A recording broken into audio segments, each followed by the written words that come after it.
Bentar, coba kamu pegang. Oh gini caranya. Iya gitu caranya. Kita kan mau buat video. Oh iya. Yuk kita mulai.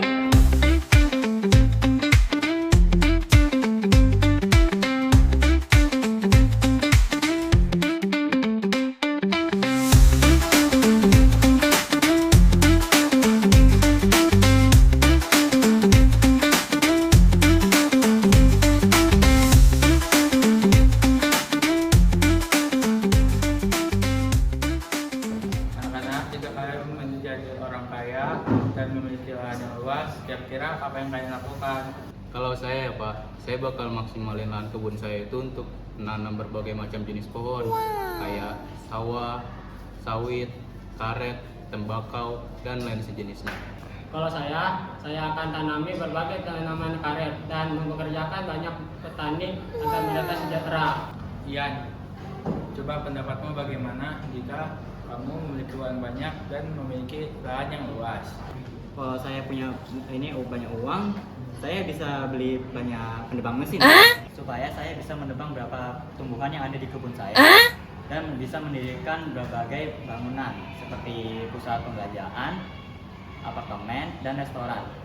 Bukannya itu sudah dilakukan oleh beberapa pejabat dan populer di luar sana. Tapi kan itu akan menghabiskan lahan negeri ini, Ian. Menurut saya sih tidak sih Pak, kan masih ada Afin dan Kunia yang masih mau membuka lahan perkebunan jika mereka sukses. Bagus, boleh juga kamu ya.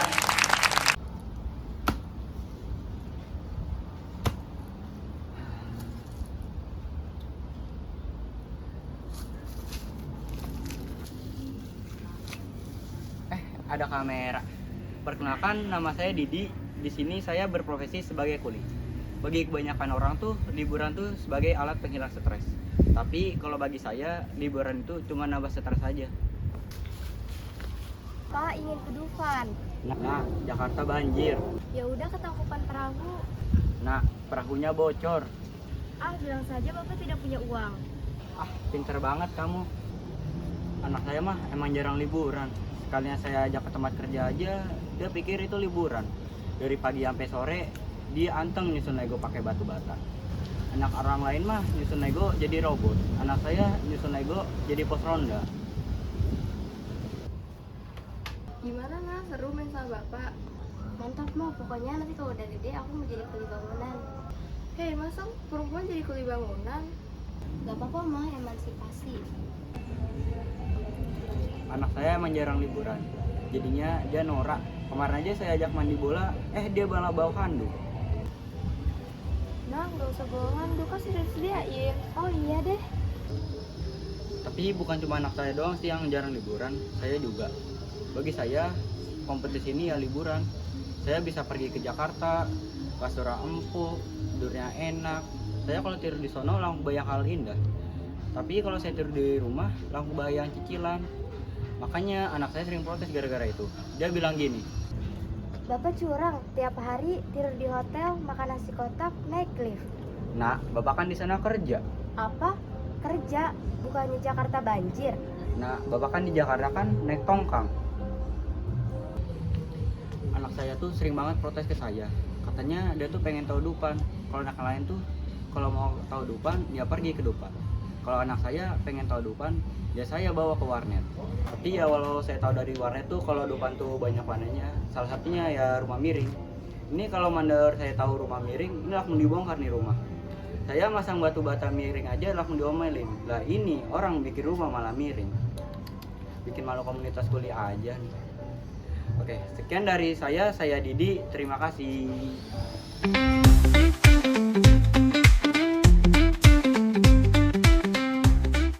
Woi Dik, lu tau gak sih teks anekdot? Tahu, kenapa?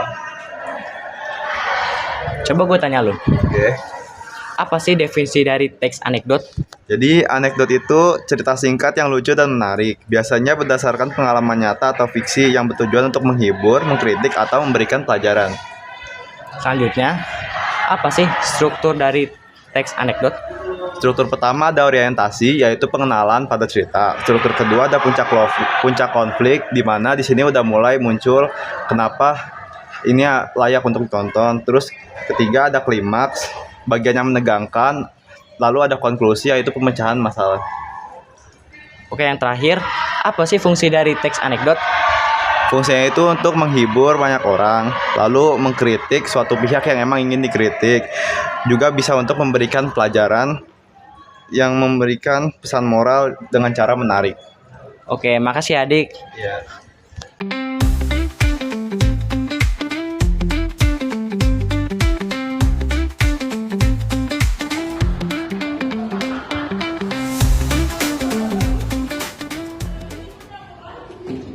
Aku tuh heran deh sama kamu, Cak.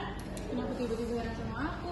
Masalahnya, kamu itu kalau misalnya disuruh buat tugas atau laporan apapun itu selalu saja buatnya. Betul tuh, kalaupun selesai hasilnya pasti selalu berantakan. Benar-benar, aku sering diminta tolong oleh Pak Ferry, wali kelas kita, untuk mengetik ulang laporan dari awal.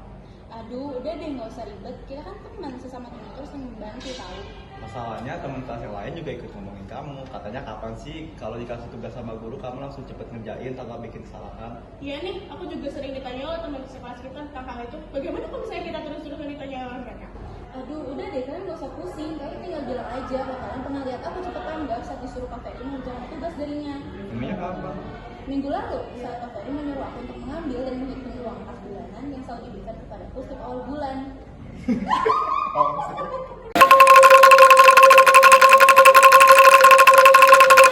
Panas banget gak sih kak?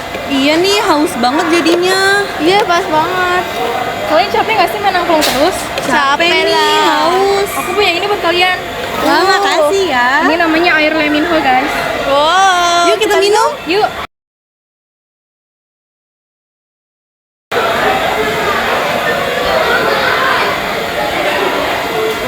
Seger banget, Iya. seger banget. Ada Ada manis-manisnya. Iya betul, nggak bikin enak lagi. Enak banget deh. Diminum cuaca panas kayak gini. Betul. Yuk minum lagi. Yuk.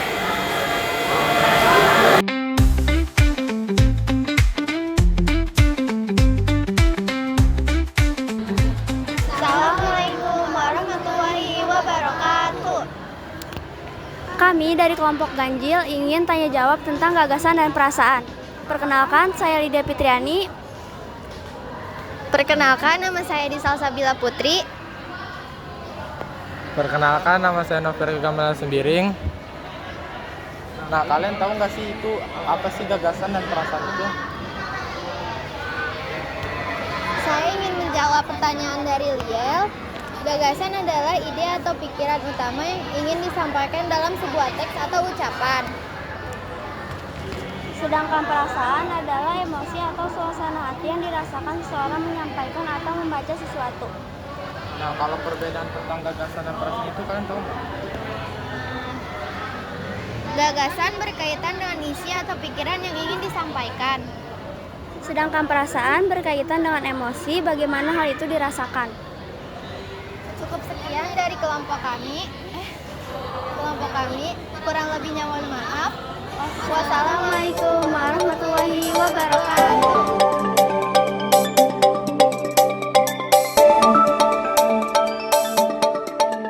Assalamualaikum warahmatullahi wabarakatuh. Selamat siang pemirsa semua, kembali lagi dengan kami di acara Ini Bukan Genap TV. Perkenalkan, nama saya Marisa dan Salwa bersama rekan saya yang bernama Iqbal Fairuz Hanafi. Di sini kami akan menyampaikan kepada pemirsa semua, yaitu seorang anak yang lupa dengan orang tuanya akibat kecanduan ponsel. Bertepatan pada tanggal 17 Oktober 2019 di Rumah Sakit Jiwa Daerah Bandung Barat. Untuk mengetahui berita tersebut, marilah kita tonton berita tersebut secara bersama-sama. Bapak Ibu, itu anaknya kenapa bisa kecanduan bermain ponsel seperti itu ya? Tuh, bapaknya beliin HP. Lah, kalau nggak dibeliin HP, gimana mau belajar? Kan bisa pakai buku, Pak. Pokoknya gara-gara kamu. Gara-gara kamu. Gara-gara kamu. Bapak, Ibu, Kamu. Bapak. Emang anaknya dikasih HP dari umur berapa? Dari umur 2 bulan. Torik aja 2 bulan udah haji, anak saya udah main HP lah 2 bulan. Memang alasan dengan dikasih apa untuk apa ya? Ya biar culture lah, Gen Z nih bos. Tuh lihat anak kami.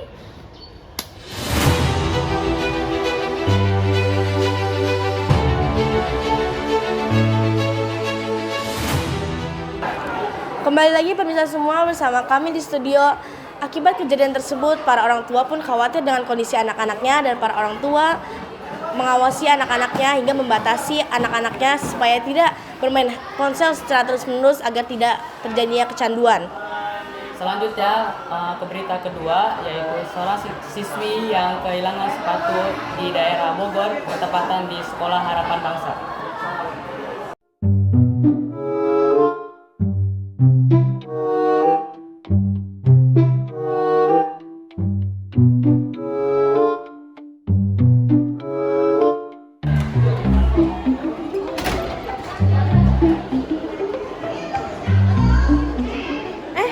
Sepatu aku di mana ya?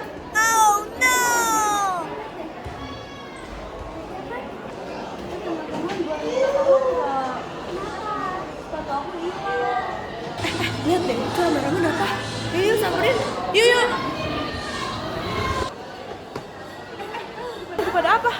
Ini sepatunya Askan hilang. Iya, sepatu aku hilang. Tadi aku lagi nyari di atas nggak ada. Yuk, kita cari yuk.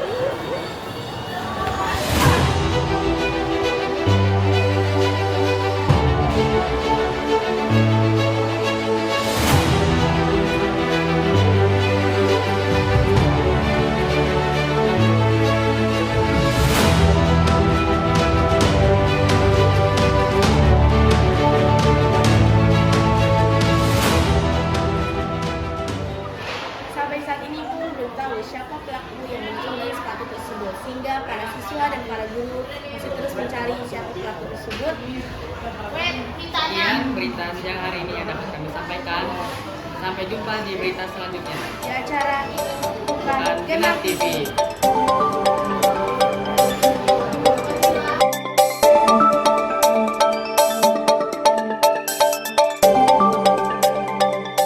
Kira-kira Bu Pura sadar gak ya kalau aku ngepek diem-diem?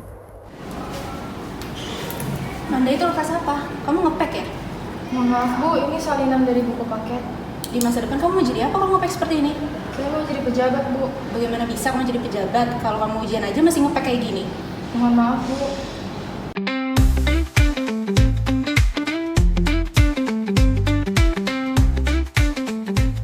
Assalamualaikum warahmatullahi wabarakatuh. Perkenalkan kami dari kelompok ganjil. Di sini kami akan membicarakan seputar teks eksposisi. Eksposisi itu adalah teks yang bertujuan menjelaskan atau memaparkan informasi dan pengetahuan tentang suatu hal secara jelas, logis, dan faktual agar membaca menjadi paham.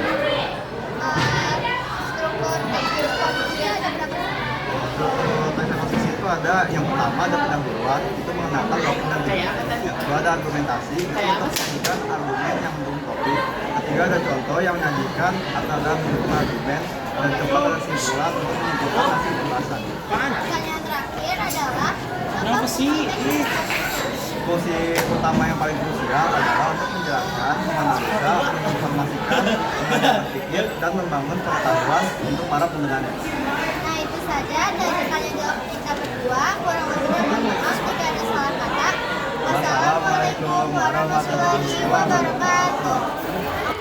Halo semuanya, perkenalkan saya Gina Alfisa Sabila. Hari ini saya akan melakukan sesi tanya jawab bersama dengan narasumber di samping saya. Perkenalkan, nama saya Airen Sana Azra. Di sini saya sebagai narasumber. Hari ini saya akan menanyakan tentang comic strip. Langsung saja ke pertanyaan yang pertama. Apa sih yang dimaksud dengan comic strip? Comic strip adalah cerita singkat yang terdiri dari 4 panel, dapat kurang ataupun lebih, tapi tidak berbentuk sebagai buku. Yang kedua, apa sih perbedaan comic strip dan buku komik? Kalau comic strip itu ceritanya pendek dan biasanya hanya terdapat 3-6 panel. Kalau buku komik itu ceritanya panjang dan bisa sampai ratusan panel. Baik, mungkin itu saja yang dapat kami sampaikan mengenai comic strip. Sampai jumpa lain waktu.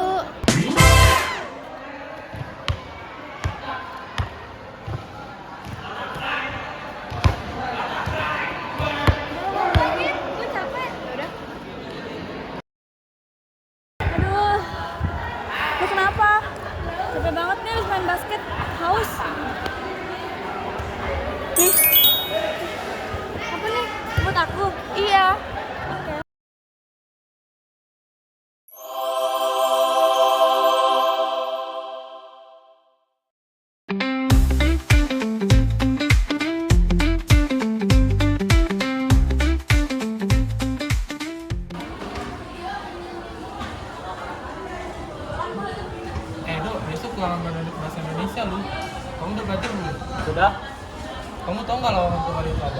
Lawakan tunggal merupakan penyajian lawakan yang dilakukan seorang diri di atas panggung. Oh, makasih ya dok. Ya sama-sama.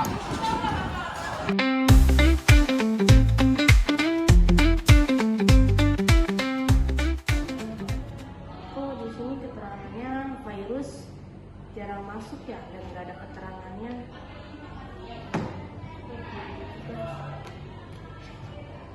Dan di sini dia nggak ngerjain tugas. Kayaknya harus dipanggil lagi.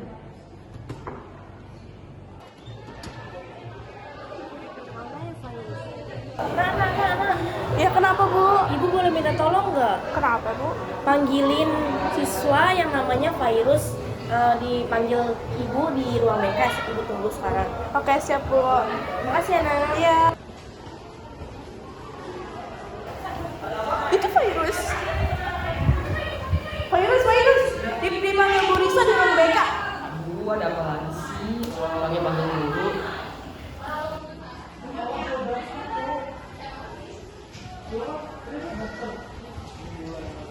Terus tahu ini enggak?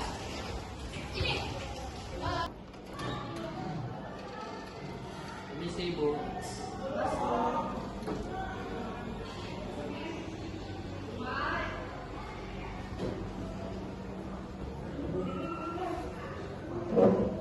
Virus, makanya saya hari ini manggil kamu ke ruang BK. Saya mau tahu kenapa alasan kamu jarang masuk dan kenapa kamu jarang mengerjakan PR. Di sini sebelum ibu kamu tidak tertera, gurunya melaporkan ke saya bahwa kamu jarang mengerjakan PR. Kenapa kamu jarang mengerjakan PR?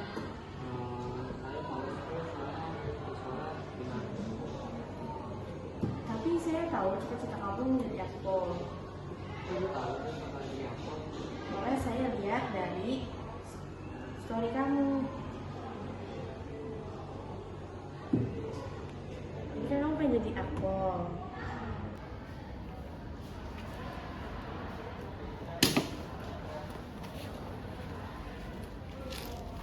Nia, kamu jangan buang sampah sembarangan.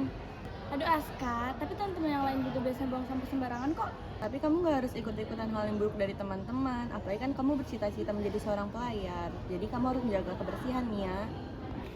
Ya justru itu, karena saya ingin menjadi seorang pelayar, saya jadi bisa buang sampah sembarangan deh. Maksud kamu apa? Lah, kalau saya buang sampah sembarangan kan bisa menyebabkan banjir. Lalu dengan banjir saya bisa memperkecil dan bisa menolongkan orang-orang yang mau menyeberang. Ih, kamu gak boleh gitu. Pokoknya kita harus tetap menjaga kebersihan lingkungan sekitar kita. Yaudah, aku pergi dulu.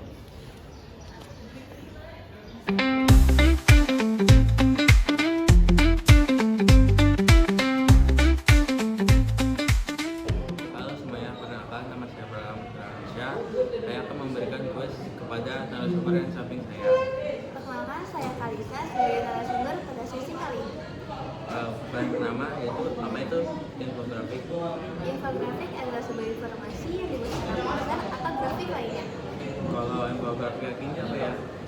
Infografik tersebut membahas tentang bahayanya rokok atau kandungan zat berbahaya dalam rokok untuk kesehatan manusia. Sekian kuis hari ini. Terima kasih. Sampai jumpa lain waktu. Sampai jumpa teman-teman. Nah teman-teman, gimana nih talk show kelompok ganjil? Asik kan? Saat ini kita sudah ada di penghujung acara. Terima kasih teman-teman semua telah menonton video kami. Sampai jumpa.